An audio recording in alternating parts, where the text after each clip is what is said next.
4 a.m. First Fruits. This is a chapter by chapter Bible study series, and we're in Job chapter 42, the last chapter of Job. Y'all, I am so thankful for everyone who has been running this crazy marathon with me in the book of Job, this poetry, this history. Let's get into it. Then Job replied to the Lord, I know that you can do anything, and no plan of yours can be thwarted. You asked, who is this who conceals my counsel with ignorance? Surely I spoke about things I did not understand, things too wondrous for me to know. You said, listen now, and I will speak. When I question you, you will inform me. I have heard reports about you, but now my eyes have seen you. Therefore, I reject my words, and I am sorry for them. I am dust and ashes. Job isn't answering with more questions. He's answering with surrender. White flag. In my opinion, this right here is worth all of the suffering. Here's why. Job has a new proximity to God.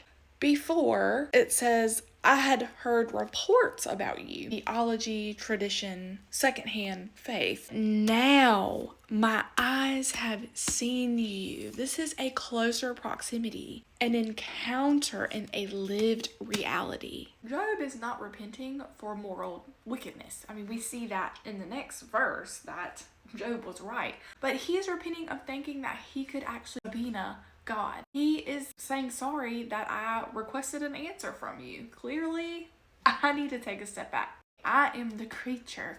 You are the creator. 7. After the Lord had finished speaking to Job, he said to Eliphaz the Temanite, I'm angry with you and your two friends. Ooh. For you have not spoken the truth about me, as my servant Job has. Now take 7 bulls and 7 rams, go to my servant Job and offer a burnt offering for yourselves. Then my servant Job will pray for you. I will surely accept his prayer and not deal with you as your folly deserves. For you have not spoken the truth about me as my servant Job has. All of Job's friends that were listed, minus Elihu, he wasn't even mentioned, go and do exactly what the Lord tells them. And God receives Job's prayer for them. God calls Job his servant 4 times in this verse. This right here is God upholding Job as being a righteous man in front of his friends. He is finally, in a way, vindicated. And you see here that all men brought the sacrifice. They were all repenting for what they had said. Also, notice how verse 7 goes to a prose. It is different from the poetry that we've heard throughout the book, but it is purposeful. It is instructional. Job's friends, they had defended God, quoted theology, and even explained Job's suffering, but God says, wrong. Meanwhile, Job, he protested, wept, accused, and demanded, and God said, right. Why? Job spoke to God in truth, in his suffering, even when it was uncomfortable and unfamiliar. A commentary from McFadden, he mentioned Job was right in his intellectual temper, in the drift, the impulse, the sheer intrepid honesty of his thought. Honesty when facing the facts of existence, no matter how disturbing and unfamiliar it is much more pleasing to God than a timid clinging to familiar, comfortable ideas.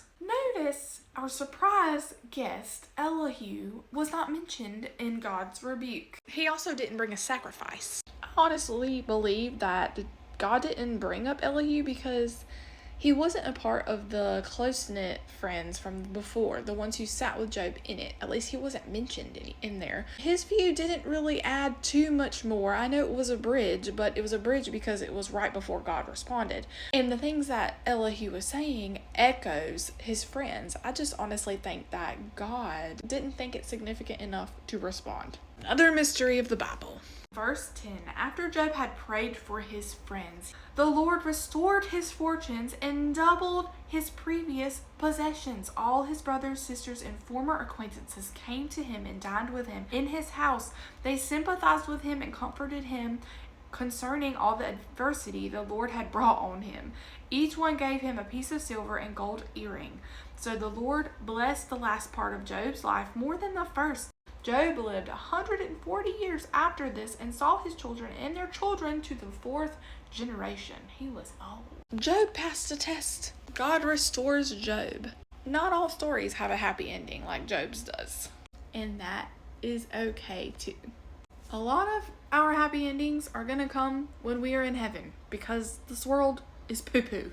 But we got our happy ending when Christ took the punishment for our sins on the cross and we get to dwell with him in his presence forever. That, in my opinion, is a restoration for me. Thank you for watching this 4 a.m. First Fruits, and I'll see you on the next video when we crack open the book of Psalms.